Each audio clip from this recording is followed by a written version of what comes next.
We are back with another Hoop Scoop Media Top 100 Countdown video, and at number 84 in the country, we have the Seton Hall Pirates. What's up, college basketball fans? I'm Hoop Scoop Media co-founder Austin Getchy, and welcome to the Hoop Scoop Media Top 100 College Basketball Teams Countdown.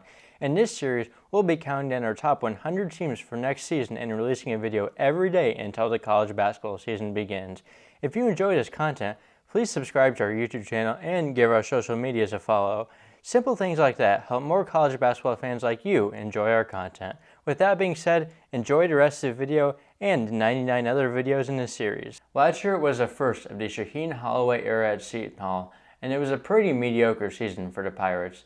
They weren't a bad team, but they were pretty average, collecting a 17-16 record and finishing 10-10 in Big East play. They made an appearance in NIT before losing in the first round.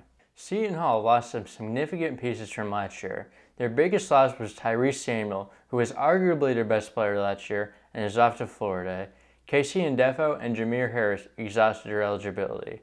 Femio Dukale transferred to New Mexico State, and Trey Jackson transferred to Michigan. To replace those players, Holloway got some pieces from the portal. The most notable pickup came within the conference as Dylan Adewusu made the move from St. John's to Seton Hall. Adewusu has shown the ability to shoot three-pointers at a solid success rate, in addition to being able to get to the rim and score there. He also makes his presence known in the defensive end, being in the Big East top 10 in steals per game, something that fits like a glove with Holloway, a defensive-minded coach. Seton Hall also got some big men from the portal in Jaden Bediako and Elijah Hutchins-Everett. Bediako, the brother of Charles Bediako, is a transfer from Santa Clara. He isn't a guy that fills up the stat sheet, but is a decent shot blocker and offensive rebounder.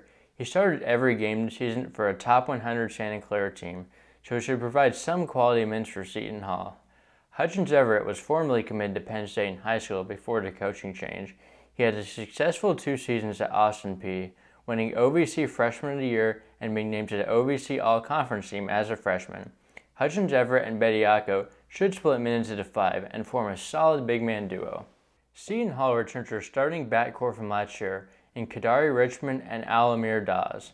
Richmond got hurt at the end of last year, but was an effective player before then. He's one of the best passers in the conference, having an assist rate over 30% and also one of the best ball thieves. However, if he wants to take his game to the next level, he will need to be a better scorer, which could be holding him back from being a future NBA player. Dawes is a player that does most of his damage from three-point range. He shot 38% last year at high volume. His 12.6 points led the Pirates in scoring. He's a solid starting option to have. Seton Hall also returns Greg Davis, who missed multiple significant periods with injury last year, but was an effective player overall. He was a very efficient scorer, compiling the highest effective field goal percentage and true shooting percentage on the team. If he can stay injury-free, he's a good starting option. Holloway took a swing in the portal on Boise State transfers Sadrake Nganga. He didn't put up big numbers as a freshman, but is someone who could be a good player in the future with his body and skill set. He was a highly regarded 2022 prospect. The other returners for Seton Hall were Jaquan Sanders and Jaquan Harris. Harris saw limited playing time last year, but showed some flashes.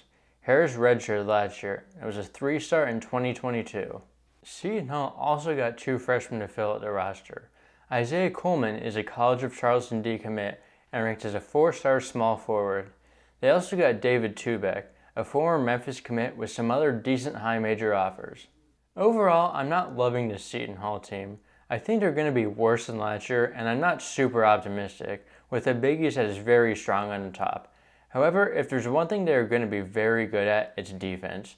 Holloway is one of the best defensive coaches in the game, compiling 3 top 80 defenses at St. Peter's and finishing 20 in defense last year. However, he hasn't proven to be a good offensive coach there, and that's what's going to be holding this team back from being a serious threat. I have Seton Hall sitting at 8th in the Big East. I think it's going to be hard for him to get higher than that with the talent and teams above them. Seton Hall fans, comment below your thoughts on the video and where you'd have them ranked this year. We will be back tomorrow for number 83 team in the country. Subscribe and hit that post notification bell so you don't miss it.